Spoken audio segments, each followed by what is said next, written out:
আচ্ছা, অলসতম দিনে এমন একটা ডিশ বা রান্না করলে কেমন হয়, যেটা একটা ডিশ রান্না করলেই হয়ে যায়, কমপ্লিট হয়ে যায়। ইফতারের টেবিলে এরকম একটা রান্না হলে জবরদস্ত, সবার মুখে হবে লাজাবাব লাজাবাব, এরকম একটা মানে আপনি প্রশংসা পাবেন। তাহলে ফ্রেন্ড, সবাই কেমন আছেন? আশা করি সবাই ভালো আছেন। আমার নতুন একটি ব্লগ ভিডিও দেখার জন্য সবাইকে আমন্ত্রণ। তো আজকে রান্না করে নিলাম চিকেন কিমা দিয়ে বোলস আকার করে, তারপর হচ্ছে ফ্রাইড রাইস। এখানে হচ্ছে চিকেনের ব্রেস্টের কিছু পিস নিয়েছি, আর ওখানে খাসির কিছু কিমা ছিল, মানে মাটনের কিছু কিমা ছিল। একসাথে দুটোকে ব্লেন্ডারের জারে করে স্ম্যাশ করে নেব।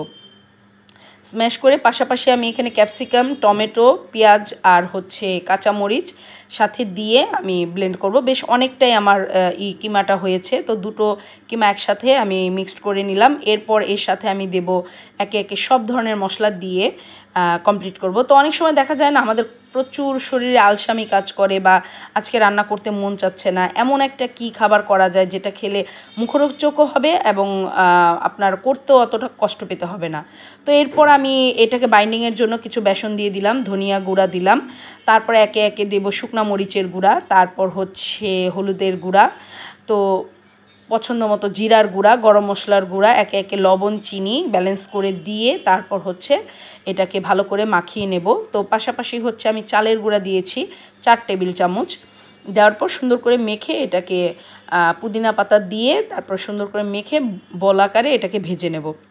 তো আমাদের এরকম অনেক সময় হয় যে আজকে না কোনো কিছুই করতে ভাল লাগছে না, কিন্তু দুপুরে তো রান্না করতে হবে, না হলে খাবে কি, বাচ্চা কাচ্চারা খাবে কি, বা হয়তো দুপুরে কোনো ইনভিটেশন খেয়েছি, বা দুপুরে হয়তো খাবারটা আমার আছে, রাতে কি করব, ডিনারে কি করব, সেই ক্ষেত্রে এটা করা যায়। বা এখন তো রমজান মাস চলছে, অনেক সময় ইফতারের সময় দেখা যায় আপনার ভরপুর একটা খাবারের দরকার, কিন্তু আপনি কোনো ভাজা পোড়া খেতে চাচ্ছেন না, সেই ক্ষেত্রে আপনি এরকম চিকেন বোলও করতে পারেন। এটাকে আলাদা করেও আপনি খেতে পারেন, বা আমার মতো এরকম ফ্রাইড রাইস একসাথে সংযোগ করেও খেতে পারেন। তো দেখেন, এটা একসাথে 2-3টা ডিশ একবারে করা যায়। আপনি এরকম চিকেন বল আকার করে আপনি কিমাটাও আলাদা করে আপনি খেতে পারেন, যে কোনো এটা এমনিতে পোলাওর সাথেও আপনি সার্ভ করতে পারেন, বা এটাকে লম্বা শেপ দিয়ে আপনি রুটির সাথে বা পরোটার সাথে আপনি একটা কিমা পরোটা বা রোল পরোটা হয়ে যেতে পারে, মাটন বা চিকেন রোল পরোটা করতে পারেন। তো এটাকে আসলে কয়েকটা ভাবেই রান্না করা যায়। তো আমি এগুলো একে একে ভেজে নিচ্ছি। মানে চটজলদি আপনি দেখা যায় অলসতা কাটানোর জন্য দেখা যায় আপনি অনেক সময় কারচুপি কিছু রান্নাবান্না থাকে, যেটা খেলে পরে সবার মুখরোচকও লাগবে, আবার এদিক দিয়ে আপনার সুন্দরভাবে আপনি ওরকম শরীরেও কোনো আপনার বেগ পেতে হলো না। তো এই তো আমি এটা খুব চটজলদি আমি করে ফেললাম। তো ভালোই হয়েছিল খেতে। আসলে আমার বাচ্চা কাচ্চারা এই ধরনের খাবার হলে খুবই পছন্দ করে, ওদের কাছে খুব এক্সপেন্সিভ লাগে। আর সবচেয়ে বড় কথা, এরকম চিকেন কিমা না টুকটুক করে ভাজার সময় আমি 2-1টা খেয়ে নিয়েছি। তো আপনারা এরকম করে নিতে পারেন। তো দেখেন, আমি ফ্রাইড রাইসের জন্য এখানে নিয়েছি হচ্ছে গাজর, বাঁধাকপি, সবই ফ্রোজেন করা। তো আর এইদিকে হচ্ছে টমেটো, ক্যাপসিকাম আর পেঁয়াজ, আদা রসুনের পেস্ট আর কাঁচামরিচ। আর গুঁড়ো মশলার মধ্যে নিয়েছি গরম মশলা আর হচ্ছে গোলমরিচের গুঁড়া। তো এখানেই তো তেল গরম করে নিলাম, গরম করে নেওয়ার পর একে একে সব দিয়ে দেব। তো ফ্রাইড রাইসটা আসলে ভাতটা সেদ্ধ করে রাখা হয়েছে আগে থেকে, আপনি ঘরে থাকা ভাত দিয়েও করতে পারেন, আর যদি আপনি পোলাও চাল দিয়ে করতে চান সেক্ষেত্রে আপনি ভাতটা রান্না করে একটু ঝরা দিয়ে ঠান্ডা করে তারপর হচ্ছে দিবেন। অবশ্যই গরম ভাত দেবেন না, কারণ গরম ভাত দিলে কড়াইতে লেগে ধরবে, এটা মানে আমার এরকম একবার হয়েছিল। তো এই তো পেঁয়াজটা সুন্দর করে ভেজে নিব। তো মোটামুটি একটা এর হচ্ছে কাঁচা কাঁচা ভাবটা চলে যাওয়ার পরই আদা রসুনের পেস্টটা দিয়ে দেব, বেশি ভাজা ভাজা করব না। তারপর হচ্ছে একে একে সব মশলাগুলো দিয়ে বা কাঁচা যে সবজিগুলো এগুলো দেব। টমেটো আর ক্যাপসিকামটা আগে দিয়ে দেবো, কারণ যেগুলো ফ্রোজেন আছে ওগুলো অলরেডি এমনিতেই টেম্পারেচারে একটু নরম হয়ে যায়। তো এরপর হচ্ছে গাজরটা দেওয়ার পর আমি এখানে বাঁধাকপিটা দিয়ে তারপর নেড়ে নেব, সুন্দর করে ভেজে নেব। তো আমার মতো এরকম ফাঁকিবাজি রান্না অনেকেই করেন আসলে। মারা বা গৃহিণীরা একটা পর্যায়ে গিয়ে যখন দেখে যে আসলে আর ওইভাবে পারা যায় না, তখন নিজের শরীরকে বাঁচানোর জন্য এরকম ফাঁকিবাজি রান্না করাই যায়। তাতে কিছুই হয় না, ফাঁকিবাজি রান্নাতে কারো কোনো ক্ষতি হয় না, বরঞ্চ মায়ের একটু সুবিধাই হয়। আমি গতকালকে এটা রান্না করেছিলাম, তো বাচ্চারাও খুব পছন্দ করে খেয়েছে এবং ভালোও লেগেছে। আর এতে কোনো সমস্যাও হয়নি, নিজের শরীরটাও একটু ক্লান্তির থেকে একটু বিশ্রাম পেয়েছে। তো এই তো গরম মশলার গুঁড়া আর হচ্ছে গোলমরিচের গুঁড়াটা এখানে দিয়ে দেব।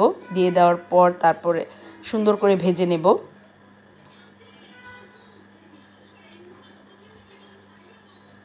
তারপর এখানে টমেটো কেচাপ দেবো আমি একে একে। টমেটো কেচাপ দেওয়ার পর তারপর হচ্ছে এখানে আপনি একটা ডিম চাইলে দিতেও পারেন, নাও দিতে পারেন, এটা আপনার নিজের পছন্দ অনুযায়ী। আমি একটা ডিম দিয়ে দেব, যেহেতু চিকেন বলগুলো দেব তাই ডিমটা এখানে একটু কমই দিয়েছি।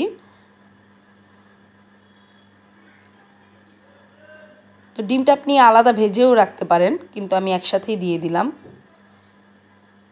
তো ইফতারের মধ্যেও আপনি এটার সাথে এরকম একটা ফ্রাইড রাইস, পাশাপাশি যদি চিকেন বল যেহেতু আছে তার পাশে যদি আপনি একটা ভেজিটেবল করলেন বা একটা চিকেন ফ্রাই করে নিলেন, তাহলে আর আপনার বাইরে গিয়ে চাইনিজের স্বাদ নেওয়ার, বাইরে যাওয়ার দরকার নেই, আপনি ঘরে বসে এই স্বাদটা পেয়ে যাবেন। তো আমাদের মাঝে মাঝেই দেখা যায় এই ফ্রাইড রাইসটা ওরা খুব পছন্দ করে, বলে যে না একটা খুব হেলদি প্লাস হচ্ছে মুখরোচক, মানে দেখা যায় যে ভাত খেতে খেতে অনেক সময় খারাপ লাগে, তখন দেখা যায় এরকম একটা ফ্রাইড রাইস করে খেলে ভালোই লাগে। তো এরপরে আমি চিকেন বলগুলো দিয়ে দেব।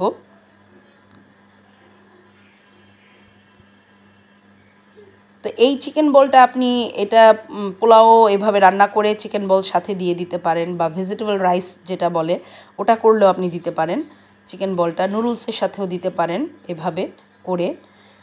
তো এটা কয়েকটা ভাবেই ব্যবহার করা যায়। তারপর আমি যে ভাতটা দিয়ে দিলাম, ভাতটা আমি রান্না করে একদম ফ্যানের নিচে অনেকক্ষণ ভরে আমি এটাকে ঠান্ডা করে নিয়েছি। তারপর দুটো দিয়ে সুন্দর করে আমি মিশিয়ে নেব। ভাতটা আমার ভেঙে দেওয়া উচিত ছিল, কিন্তু তাড়াতাড়ি করে এটা করে ফেলেছি, কারণ হচ্ছে দুপুরে লাঞ্চের আমি রান্না করতে গেছি অনেকটা পরে, কারণ বললামই তো যে শরীরে যখন অলসতা ভর করে তখন অনেক সময় দেখা যায় যে রান্না করতে মন চাচ্ছে না আজকে, কিভাবে কি করা যায়। তো এই তো জাস্ট খাওয়ার আগে, খাওয়ার আধা ঘন্টা আগে সব কমপ্লিট ছিল, খাওয়ার আধা ঘন্টা আগে আমি এটা কমপ্লিট করে এই তো তারপর একটু বাটার দিয়ে দিলাম নামানোর আগে। বাটার দিয়ে তারপর হচ্ছে এটাকে দমে রেখে দেব, মোটামুটি অনেকটা সময় দমে রেখে দেব। আর এই তো বলেছিলামই তো আমার কাজের লোক নাই, তারপরে আর এখন আর কার আশায় ভরসায় বসে থাকবো। সবগুলো ধুয়ে মুছে পরিষ্কার করে তারপরে তো টেবিলে খাবারটা সার্ভ করে নিয়েছি। এরকমভাবে করে খেলে আসলেই ভালো লাগবে। আপনার ইফতারের টেবিলে আজকে কি ইফতার করেছেন, এরকম একটা ইফতার করলে আসলেই জমে যাবে। তো ভিডিও ভালো লাগলে অবশ্যই ভিডিওতে লাইক দেবেন, আর এরকম কারচুপি রান্না আমার যদি ভালো লাগে অবশ্যই সাপোর্ট করবেন। টাটা, বাই বাই, সবাই সুস্থ থাকবেন।